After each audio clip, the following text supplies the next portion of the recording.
Good afternoon, good morning, and good evening.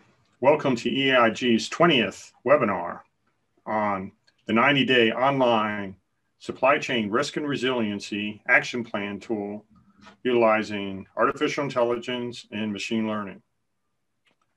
We will provide an overview on Supply Chain Risk Management Consortium's new online supply chain risk and resiliency assessment and 90-day action plan tool. The online assessment comprises of 90 questions, taking 90 minutes, culminating into a 90-day action plan. Please have your cell phones ready and handy to open up the window in your browser to log into the Poll Everywhere website at https pollev.com/Greg Schlegel 910. Again, thank you for taking the time to attend Enhance International's 20th webinar on building a resilient enterprise to gain your unique competitive edge. We appreciate your taking the time to attend, and especially in light of the virus that keeps on going. And we hope that you and your family are safe and well.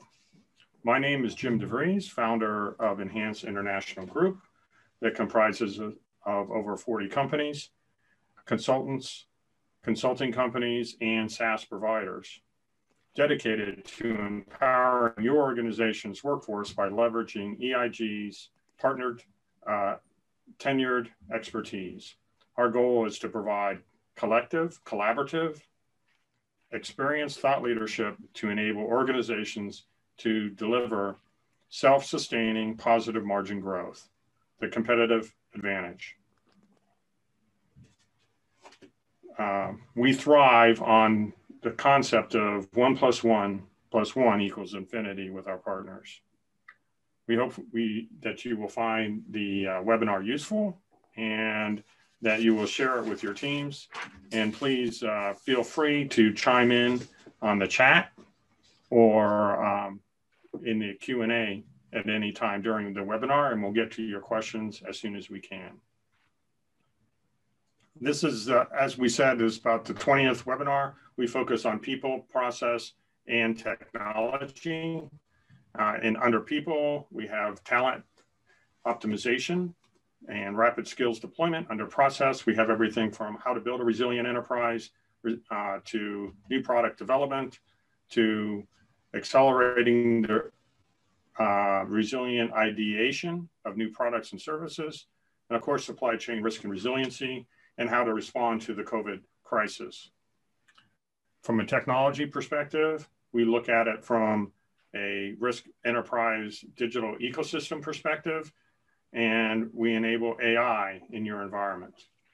We've had 3 fireside chats on COVID-19, building a visible, resilient digital ecosystem, establishing a resilient enterprise. And if you would like if you had a topic in mind for a fireside chat, please let us know, either email us or put it in the chat. We're always open to ideas. Our upcoming webinar on February 9th will be on artificial intelligence in the document automation area. And then on February 16th, we'll be looking to close the gap on, close the growing skills gap that's out there from a rapid skills deployment perspective. Again, our webinars are free, and please check out our consultingeig.com webpage to find out more information on past webinars, which can be downloaded for free. Greg is here with us today to talk about supply chain risk and resiliency. Greg has written a book a number of years ago and has been doing this full time for the last 10+ years. Greg, a few words. Thanks, Jim. Welcome, everyone. Great to be here to talk to you about our passion, supply chain risk and resiliency. I am the founder of an organization called Supply Chain Risk Management Consortium. It's now a group of 30 companies and about 1,500 supply chain risk professionals around the globe. We bring tools, techniques, methodologies, solutions all in an effort to help us identify, assess, mitigate, and manage supply chain risks. I've been a supply chain exec for several Fortune 100 companies.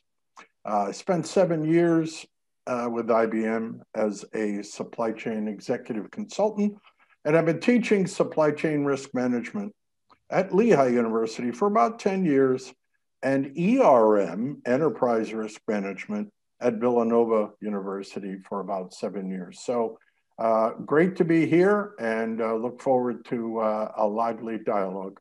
Jim? Great, Greg. Just a reminder to log on to pollev.com, Greg Schlegel 910, and please place any questions in the Q&A or in chat boxes. With that, we'll get started. Greg, our agenda? You bet. It kind of looks like this, folks. Again, we'll give you a real thumbnail sketch of real quick on Supply Chain Risk Management Consortium. Then we'll also talk a little bit more about EIG.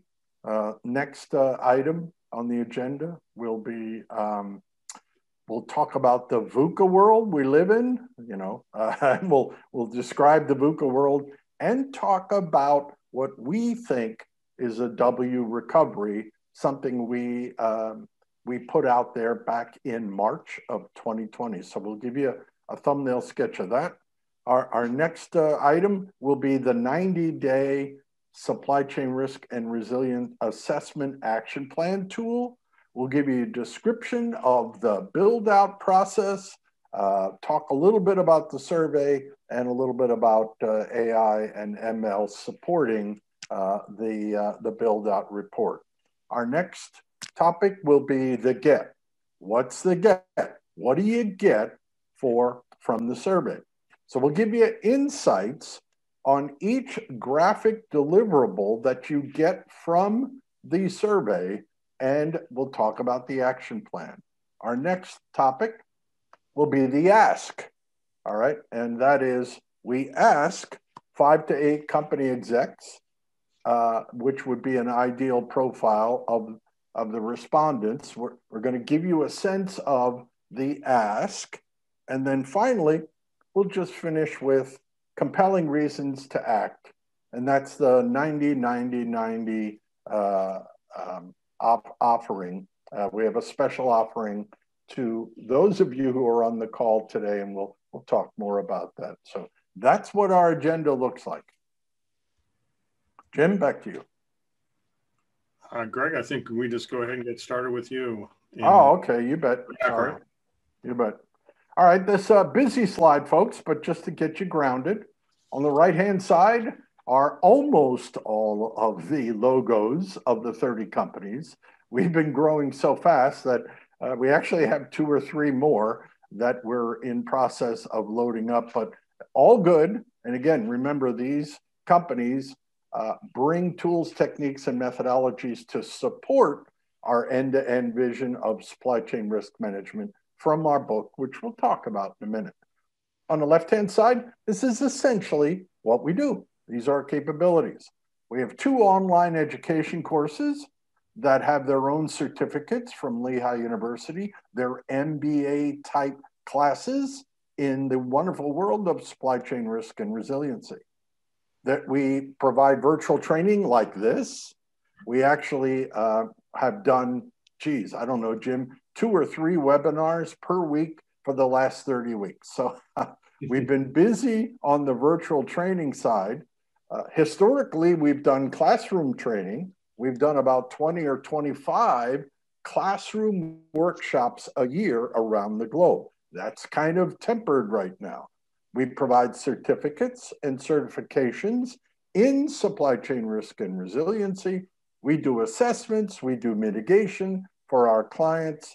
We do journey coaching. We lead, guide, direct, and coach our clients along their SCR&R journey. We have several SaaS supply chain risk and resilient tools and techniques embedded in the consortium. We bring supply chain risk and resilience best practices. They're out there. That comes from our book. And we also help develop supply chain risk war room. So that gives you a sense of who's in the consortium and what our capabilities are. All right, next. Thanks, Greg. Great overview on the consortium and all the power it provides. Just give you a little bit of background about EIG.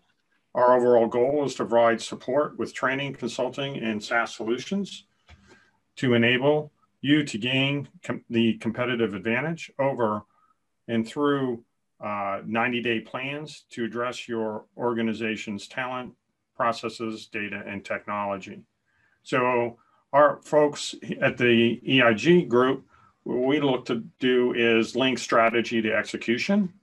And we put it in this diagram here where we see the two gears, the strategy going at a slower speed, then execution, the following gear, driving that back wheel. So in the strategy, we have our vision, brand, and then number 2 is intrinsic value, and number 3 is operating structure. We believe that every company needs to have those 3 elements to drive your company. If you don't have that, then you're going to be derailed at driving execution. And execution starts with visibility. If you can't see it, you can't deal with it, you can't manage it, and you can't spin fast, so to speak. So that's a quick summary of our philosophies. Of course, we provide coaching. We have tenured consultants, 30, 40 years experience, and we do 90-day assessments. We love problem solving, and we really want to enable you, the company that we're supporting, to get started and to become self-sustaining, and so that you can scale for growth. We have 8 tenets, let's say, that are aligned to people, process, data, and technology. Under people, we focus on, of course, talent and your expertise. We have expertise in those areas also that can be outsourced. Under process excellence, we have, of course, supply chain risk management, and Lean Six Sigma. We also have expertise in sales, marketing, and other areas, from transactional quality to the manufacturing floor. Then the third tenet is data and analytics. Without data, we're obviously moving to a database world. We have expertise in teaching and training and enabling your organization in analytics, not only in training, but also SaaS solutions to help enable that. And we have an Industry 4.0 approach that we'll be introducing here in the next 30 days. And then the last area, technology, where we're very capable in providing guidance for digital transformation. And we have a number of SaaS solutions to enable that. And as it says at the bottom of the slide here, we enable organizations to deliver self-sustaining growth, the why, the what, and the how. And with that, Greg? You bet. Thanks a lot, Jim. All right, we're going to dig into what we call the VUCA world and give you a thumbnail sketch of our W-like recovery. So let's take a look. What is the VUCA world? If you're not familiar with it, first of all, it's V for volatility. So we just give you a sense of the definitions. This describes something that is liable to vary or change, sometimes very quickly and often for the worse. We're all living that right now. Next, U for uncertainty. This is the state of not knowing or being able to rely on something, which we've all lived with since March of 2020. Next, C for complexity. This can be defined as something with many parts in an integrated arrangement, and that is our global supply chains, folks. And finally, A for ambiguity. Something is ambiguous, if it's open to more than one interpretation. So VUCA, volatility, uncertainty, complexity, and ambiguity. So that's kind of our landscape at the moment, and it's been that way since, I would say, March of 2020. Next. So as Greg said, we live in this VUCA world, and it's been accelerated by the COVID crisis. And this is just a snapshot of today's report out by Johns Hopkins. We're about 100 million global cases. Unfortunately, about 25% of those are the US, and you can go down on the left-hand side and you see India, Brazil, Russia, as we all know. The death rate is on the right there, about 2 million folks, and the folks that are recovered on the far right. So we've been living in this pandemic world, which has accelerated everything and created that VUCA world that Greg just described. But of course, there's other risks that are still going on, like cyber risk, theft, and all the risks that you would have in any supply chain. So this is on top of everything. We have to deal with this. And if you look back in May of 2020, you would see that the folks at Johns Hopkins, the CDC, predicted the W recovery. We had our initial surge in March and April and May, and then it subsided through the summer and then jumped up in November. Unfortunately, they were right about the jump up in November, but even more unfortunately, that peak is larger than the first peak. But as you can see, even following just the US over the since the onset, it is somewhat of a W recovery. And of course, this latest peak that's just now starting to subside, thank God, in January. So that's our state of the economy. So now how does that affect your economy? So when we came into this, on the red on this graph in May of 2020, you can see the consumer confidence was fairly low in the US, Russia, and more optimistic in some of the Asian countries and Sweden, Germany. So where are we at today in consumer confidence? And this is by the conference board. And they had put out this recently, that consumer confidence is in the order of 98 today, coming out of December. So it slowly went from low 90s back up to 98. So overall, people are more very optimistic of the future. Obviously, the vaccine has something to do with that. So, Greg. You bet. Thanks, Jim. This is the World Economic Forum's 2020 Global Risk Horizon.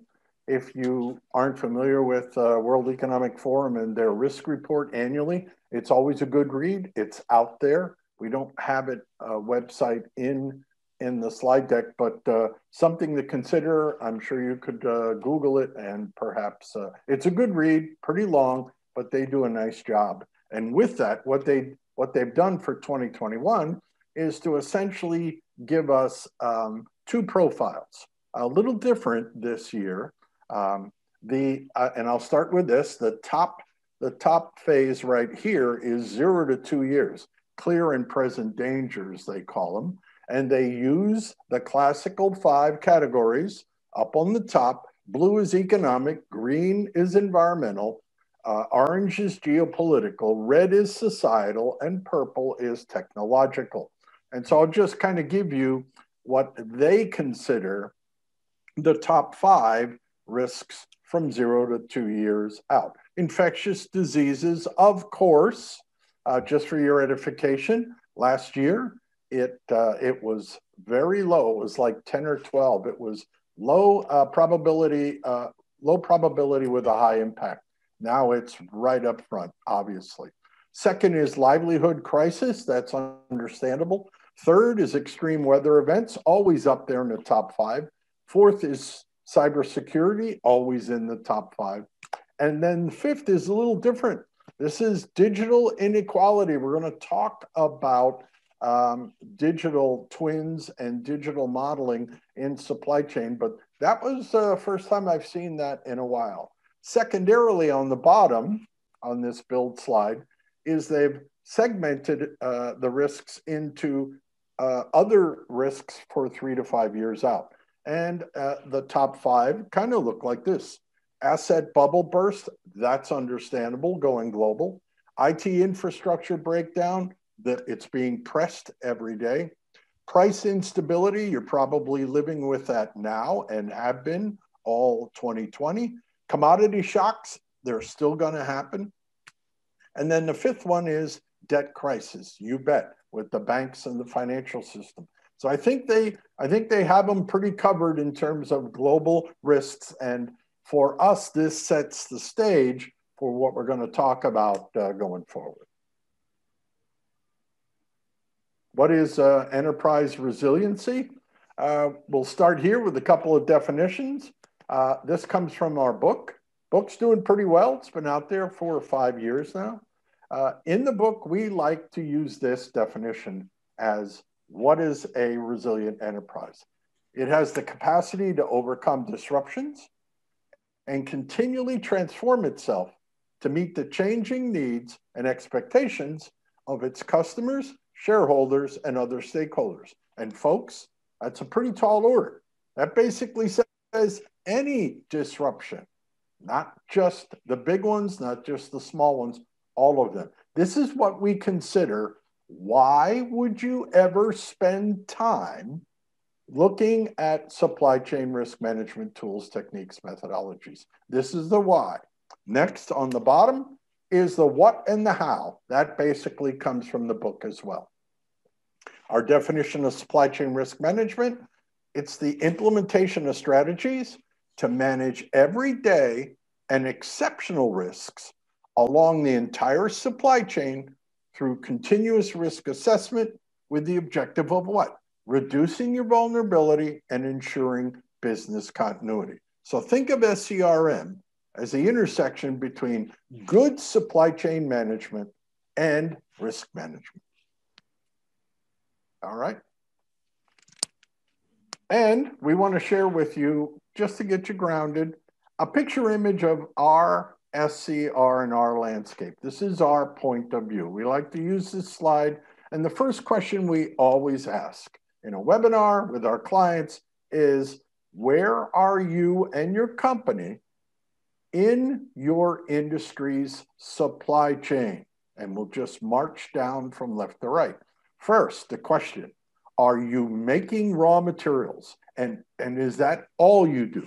Are you a supplier? Next question, are you converting those raw materials? Are you a conversion organization, or are you doing both? Next, are you filling orders and packaging, or are you doing all 3? Next, you might be are you a distribution center? Is that what you do? Or are you vertically integrated? And the last, down the bottom, are you a wholesaler? Right before, let's say, getting into the customer side on the bottom right. So we always like to ask the question in our webinar sessions, seminars, and clients, where is your organization positioned within your industry supply chain? Always a good starting point, because on the top and the bottom of the arrow are all the threats. Not all of them, but folks, there are plenty of threats to go around for all of us. All right? Okay. This little busy, but this is our COVID-19 W recovery and the 3R slides. We put this together back in the end of March of 2020. So this picture for us going forward is a continuum. All right, and we'll go through and just give you a thumbnail sketch of the definition of the slide. On the top of the slide, from left to right, are the government mandates that we've all lived with. Lockdowns, reopening, another lockdown, first new normal, second, all the way to the nth new normal. So the top is more or less the government mandates. On the top left, we have or on the y-axis on the left, we've segmented our global supply and demand arena. So on the top left on the y-axis, we have the over-demand and undersupply dilemma. In the middle on the left, in the green, we have our baseline, which is supply and demand in relative balance. And then on the bottom left, we have the under-demand situation and the oversupply dilemma. So that's our y-axis. Then on the bottom, on the x-axis again, at the bottom of the graph, we have our perspective regarding business responses to the demand and supply shocks since March of 2020. So let's talk about the 3 R's on the bottom. The first R is responding. Remember, the lockdown and the government requirements for PPE, personal product protection equipment, posed several hardships on many suppliers of healthcare materials, causing what? An over-demand situation and an undersupply. These suppliers in this arena, in this section, this phase, had to quickly rescale their supply chains. The secondary effect in this phase of the lockdown for sectors other than healthcare was an immediate under-demand and oversupply of product. This led to an approach of evaluating their product portfolios, their stock keeping units, and reducing the marginal products, and actually, sadly enough, furloughing personnel to do what? Maintain cash. Cash is king in a crisis. The second R, recovery. Again, the government reopening and now the second surge of COVID-19 cases is again manifesting itself into another over-demand and undersupply of PPE products for those companies who reinvented their portfolios to produce new products for the healthcare channel.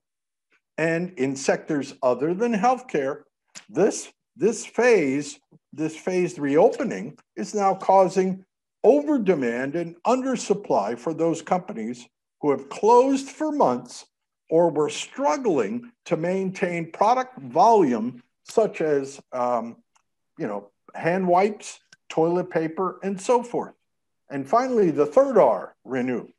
All sectors will have to look hard at their product portfolios, continue to reinvent their portfolios, continue to rescale their supply chains to deal with existing and new customers and channels. This is coined the new normal.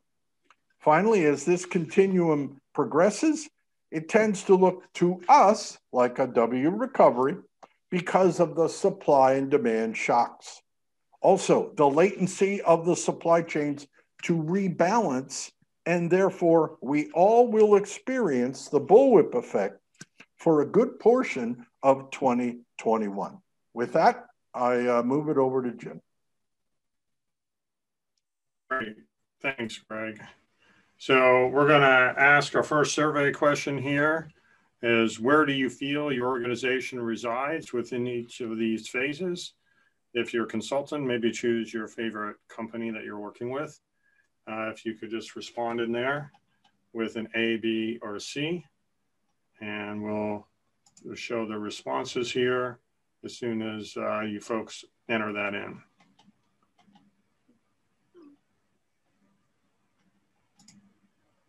So we have a few responses in the recovery stage. That's great. But we found when doing this over the different times over the last 6 to 9 months, we found that a lot of folks early on said that they were in renew. And the last webinar, we didn't have any renews. So it looks like we have quite a number of recoverers here in this webinar. So you're out of the response phase and into the recovery. That makes quite a bit of sense. Greg, any other comments? Nope. You never know exactly based on the complexion of the audience, but it's encouraging to see folks demonstrating that, or at least in their point of view, they're in recovery mode. So. And again, just a reminder, feel free to ask any questions you have. We welcome questions. Slow us down a bit. All right, so the next topic here is the bullwhip. The bullwhip effect on steroids with the pandemic. So let's start with the definition of the bullwhip effect. It's the uncertainty caused from distorted information flowing up and down the supply chain. So if we start on the demand side, and we start with the customer, a little perturbation from the customer and change in demand will grow a little bit larger for the retailer and amplify to the wholesaler and the manufacturer into then the supplier and the supplier's suppliers. So just a little bit of a blip can cause that ripple effect down the supply chain on the demand side. From the supply side, if there's a lack of supply, hurricane is the most prominent type of event, or any weather-related event can cause a ripple going the other direction from the supply, from the foundry to the component, all the way through the OEM, all the way to the customer. So what's unusual about the pandemic over other supply chain risk challenges we've had in the past is most of those have been localized to a specific area, and you're either going up or down. Well, now we're going in both directions. So the bullwhip effect of the settling down to the new normal is going to take some time. So we summarized here in the W recovery where we show a small change in retailer and it growing to the manufacturer. Again, you can move in both directions, causing this bullwhip, and that's what we're encountering now. And as the supply chains settle out and we need more or less PPE, we thought we had all the PPE we needed probably in November, and all of a sudden there's another surge. So things like everything from cell phones to cars to electric vehicles to PPE, they're all seeing this ripple effect of the up and down the supply chain. So that's what we're living today, the bullwhip. Greg? You bet. All right, we'd like to get into a discussion now on the 90-day assessment and action plan tool. So let's move on. First, you might be asking yourself, what was the impetus to develop this approach? Well, obviously, the COVID-19 pandemic. The next, interesting, we've been watching McKinsey. If you get McKinsey reports, they've been talking about supply chain risk management for several years. That's very encouraging to us who are evangelists in this space. But they have a report out as of November of 2020, why investing in supply chain resiliency pays off. I thought it was pretty good, and we wanted to just share with you the tagline, and that is, the COVID-19 pandemic has once again driven home the necessity of managing operational and supply chain risks. It obviously has catapulted these issues to the top of CEOs' agendas, and the unexpected now has to be considered probable. All right, so we're going to talk more about that in a moment. The couple other bullets, one of the impetus was, and we don't know if you're consultants out there like we are and teachers, is the inability to sit with companies and lead, guide, direct, and coach our clients within their company hallways. That's been tempered. And this one especially, the staggering and uneven negative impact, financial negative impact of the pandemic on manufacturers due to artificial demand and supply shocks that are not predictable at the moment. And trust me, folks, companies are going out of business every day. That was pretty much the impetus for us to move forward on this initiative. Okay. We wanted to share this with you. This comes from a COVID-19 survey back in April of last year. from our friends, the Institute of Risk Management. They're in the UK. They're a pure risk organization, education organization. We collaborate with them on many issues. They shared with us a couple of insights from the initial COVID-19 worldwide survey, and we just wanted to share with you the top 10 immediate impacts. This is in April of last year. The red was major impact, blue was significant, green was somewhat. Take a look, top 10. Rapid changes in objectives and work, of course. Delays in projects, sure. Delays in hiring, absolutely. Distraction from our key objectives, sadly, yes. Loss of sales revenue and orders, you bet. Positive reputational opportunity, what is that? That means, remember, one company's risk event can be another company's risk opportunity. That's what that means. Problem with suppliers, sure. Staff absences due to sickness, yep. Contractor issues, and then finally, rounding it out, cybersecurity. So we just wanted to give you a sense again of what we saw, not only with our clients, but from our partners, and again, part of the impetus to move this project forward, okay? All right, so drum roll, finally, the 90-day action plan development approach. Here we go. So it's a 90-day action plan via online survey, so everything's online. And you can control the folks entering in. We're looking for 5 to 8 folks on your team, executive team, to fill out the survey on where you are at. It's about 7 hours investment of time over 3 months. So we're not looking for a lot of time for you.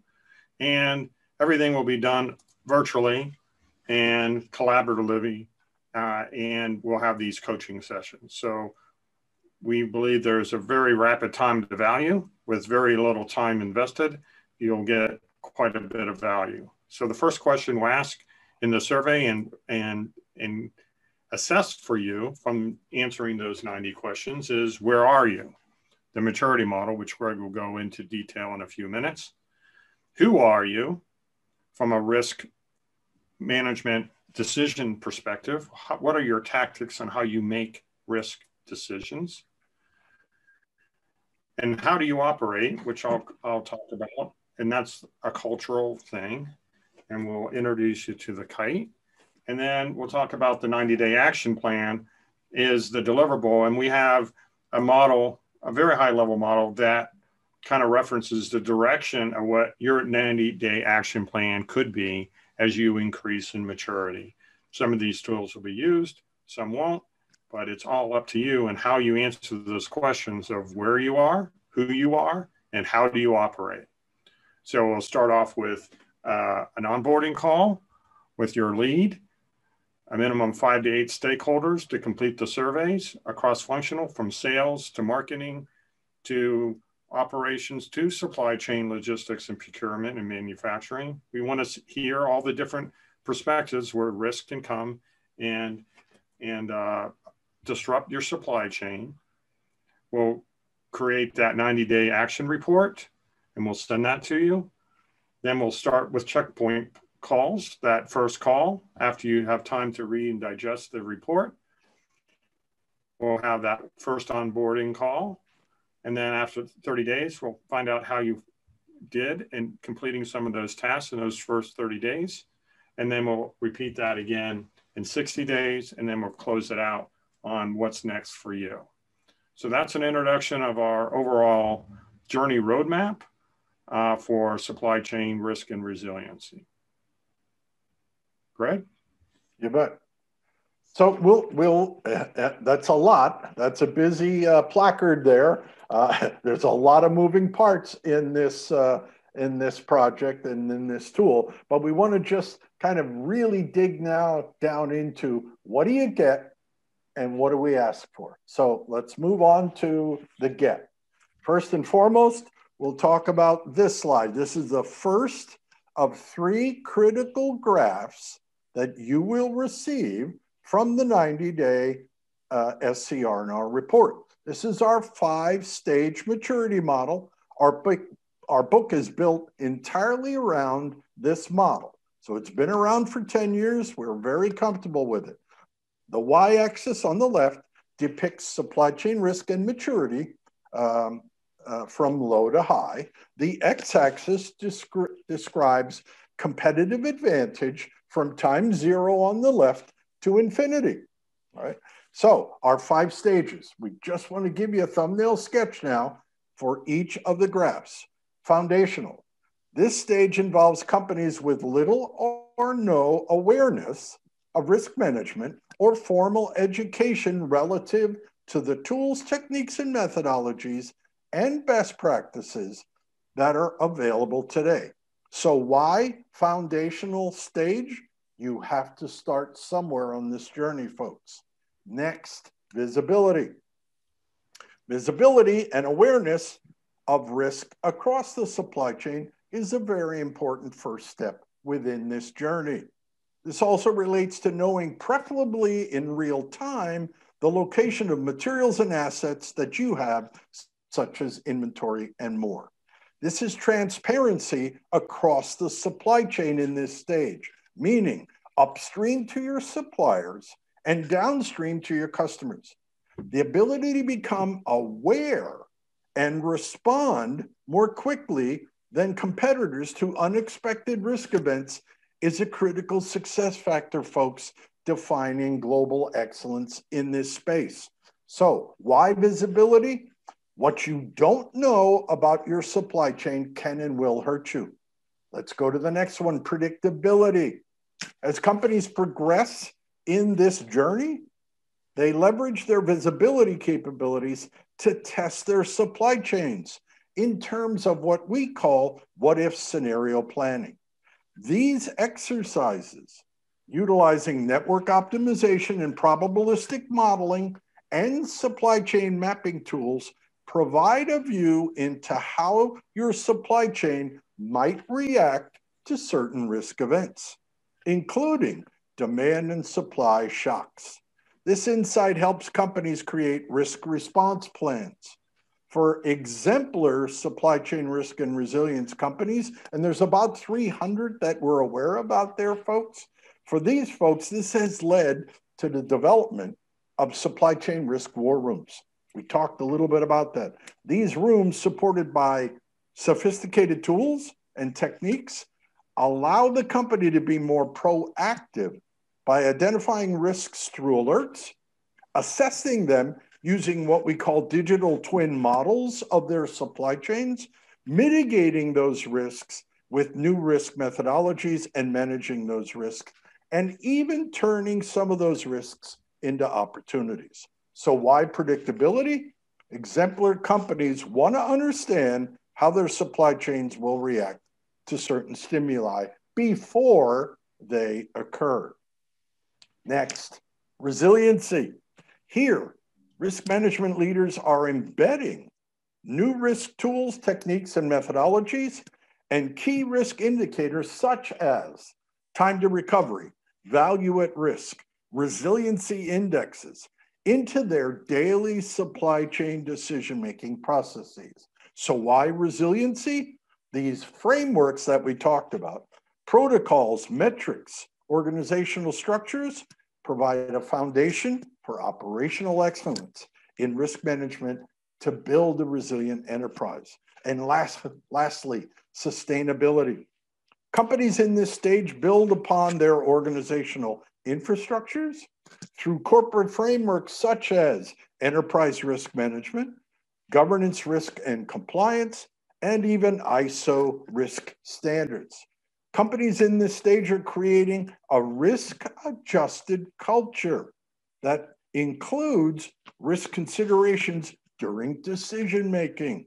Leaders in this stage continually assess their risk profile, regularly evaluate their risk appetite, and leverage their risk knowledge database to update their supply chain risk management portfolios. So why sustainability? The supply chain risk management journey is one of several small steps, folks. Supply chain leaders that are operating in this maturity stage understand that each stage in the journey corresponds to several years and continuous effort. At the bottom of this of this slide, we always like to superimpose the heat map onto the maturity model. As you can see, as you move up the maturity curve, your inherent supply chain risks can change from high to low. With that said, the tool will position your company within these 5 stages. Okay? Second graph. This is the risk appetite profile, folks. It depicts 4 perspectives companies tend to take relative to risk and 5 risk management tactics that companies tend to exercise in order to mitigate and manage risk. The y-axis depicts a company's viewpoint on risk or their risk tolerance from low on the bottom to high.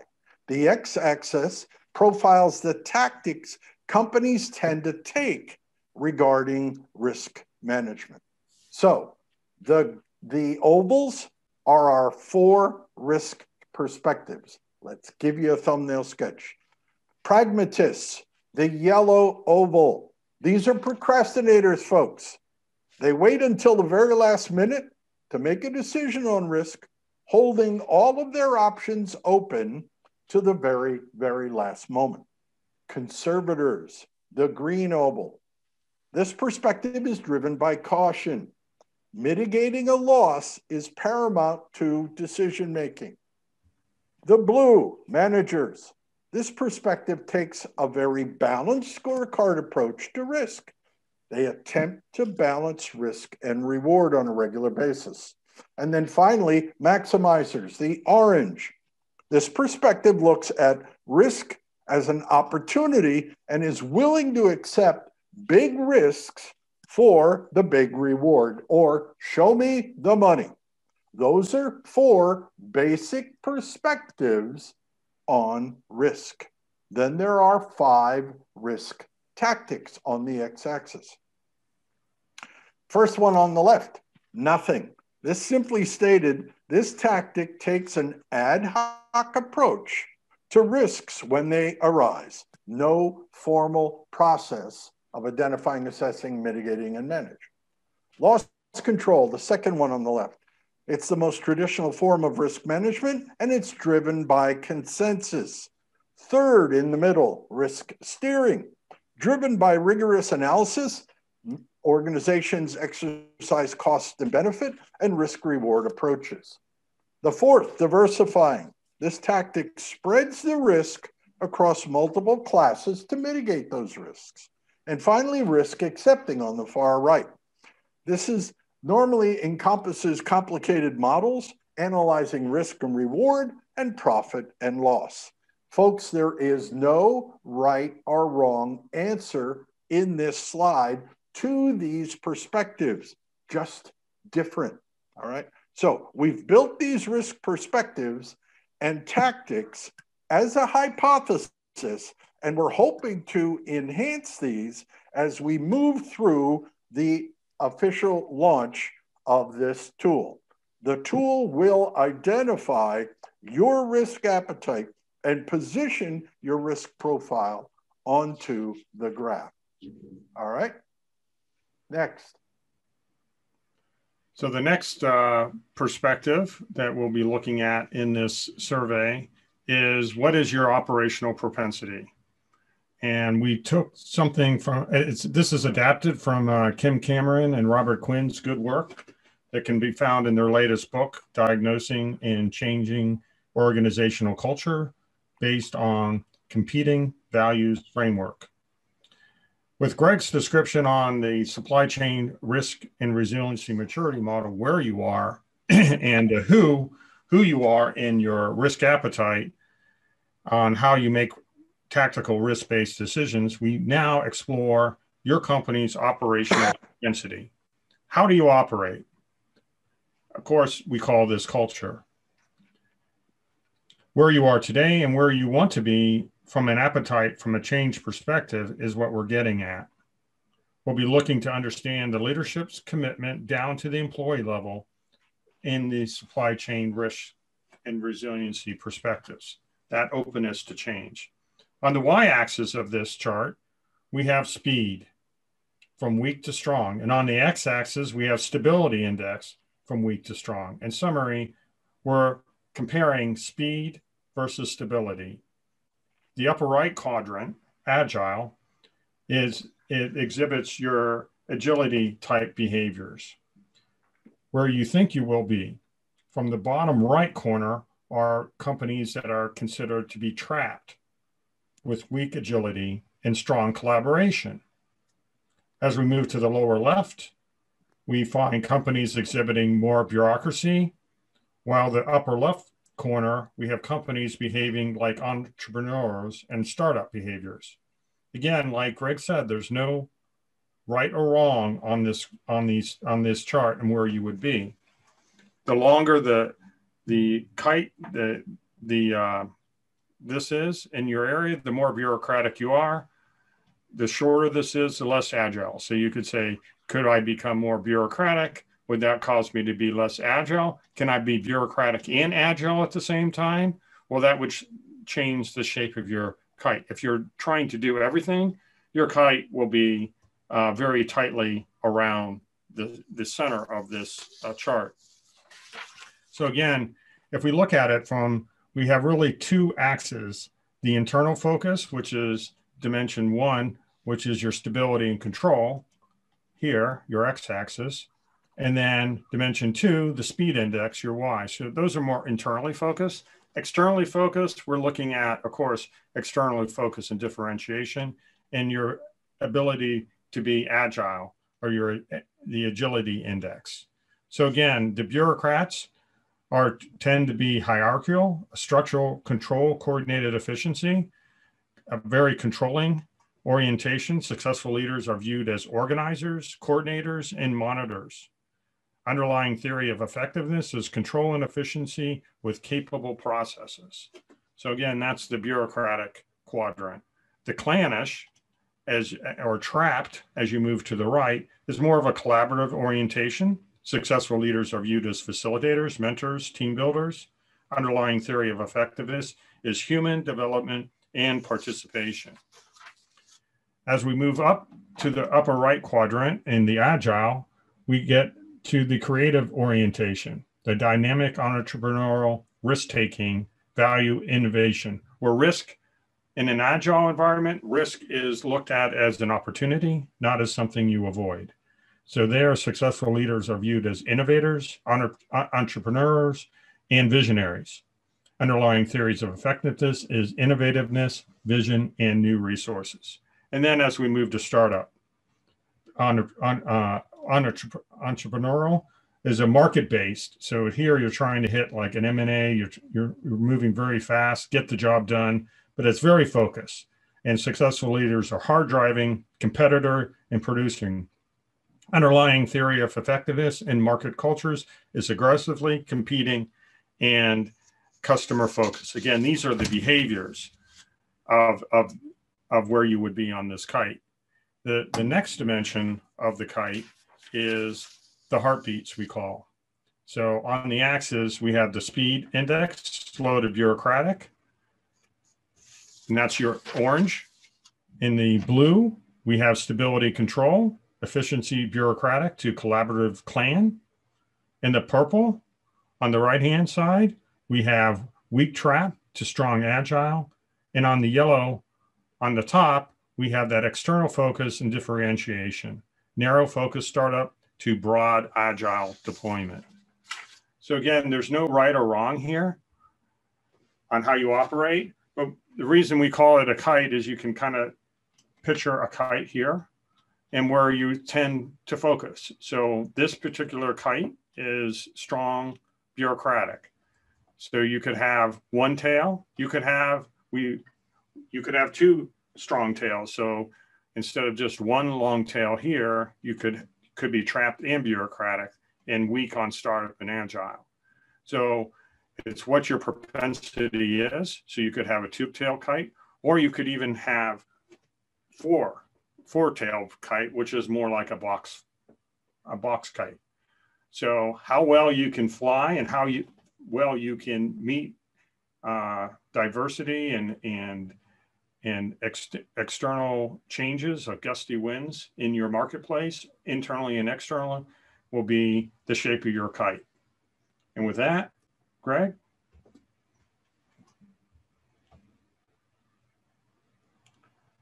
Greg, you might be on mute. Sorry, yep. Just a couple more slides, folks, and we'll entertain any additional questions, but we wanted to give you a sense of what does the 90-day action plan look like. All right, it's going to be a report, but there's going to be major threads.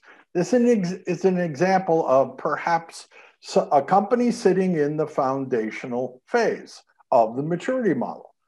Well, first thing out of the blocks might be to enroll in one of the SCR&R online courses that we have, resulting in perhaps a certificate from Lehigh University. Another thread might be possibly just purchase the supply chain risk management book and begin your education that way.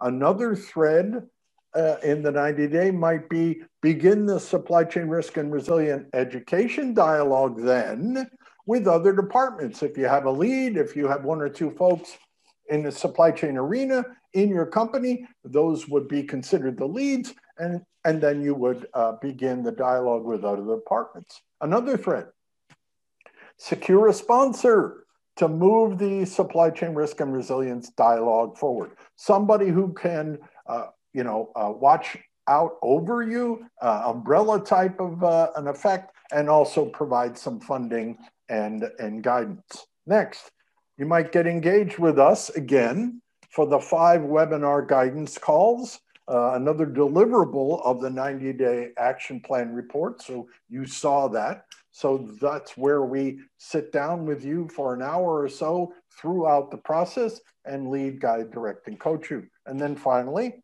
it might look like maybe after those action items, you might do a 3 to 5 day on-site or virtual workshop to accelerate your education and move beyond the 90-day action plan. Next. This is, again, a picture profile. Go ahead, Jim. No, you go ahead, Greg. I just wanted to essentially give you the placard again. I know it's busy, but Jim did a nice job of explaining all the elements. We went through the 3 graphs left to right, and then you understand that, that there'll be follow-up calls throughout the 90-day journey. So with that, we can move forward. This is the ask. All right, this is our ask. What do we ask you to do? Maybe 5 to 8 executives from your company fill out the 90 survey questions. Next, could the executives be department heads from disciplines? Jim mentioned it. Maybe procurement, logistics, operations, supply chain, manufacturing, production, sales, and finance. Next, could the executives be from the same division or the product line? Kind of keep it homogeneous so that the tool can basically focus on everyone's perspective within one division or product line. Next.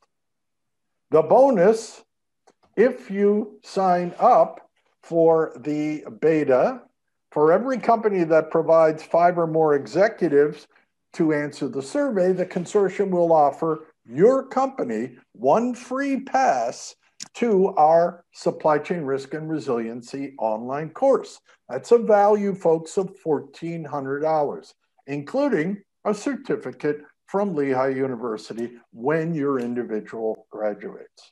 With that, we can move on.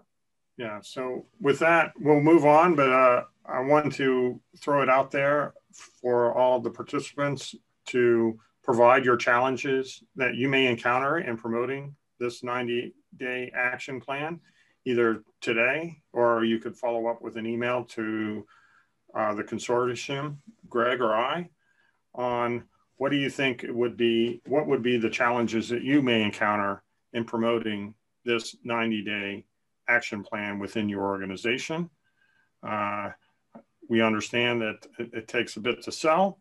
We're offering at a very discounted price at this point in time, and any comments are welcome at this time. And while we're thinking about that, we'll just close it out again and just show you the placard again, what it looks like. The $500 introductory offer, the 7 calls, 7 hours of calls, the 90-day action plan, everything done virtually. And if you feel like there's any challenges that come to your mind when looking at that, please enter it. And I think that's about all we had today. Again, we appreciate any follow-up that you have with us, Greg or I, on the 90-day action plan. And when we send out the slides, we will again send this information out as far as how to sign up. And again, if you have any questions about the program, you can sign up. You're not obligated. If you just sign up and ask us some questions on the 90-day plan, we'll be more than happy to provide additional information. Greg, anything else? No, I appreciate your time. There's a lot of moving parts in this approach, and we thank you for your time. And again, if you have any questions, just see Jim or I. You have the sign up down the bottom, and this is an introductory offer, and we're looking to present this offer through March 1st. So with that, we appreciate any comments, any thoughts, and thanks again for spending time with us. Yeah, thank you so much. And just a reminder that there'll be upcoming webinars in February. We're taking a week off, and then we'll be resuming on a weekly basis. Looks like we have a couple of questions here in the chat room. Thank you. Again, we welcome your support and comments on the program as you see it. We more than welcome your thoughts on how to make this compelling for you and your company. Thanks so much. Greg, any closing comments? Yep. No, thanks a lot. All the best, and good. All the best and good luck in the wonderful world of post-COVID-19 supply chain.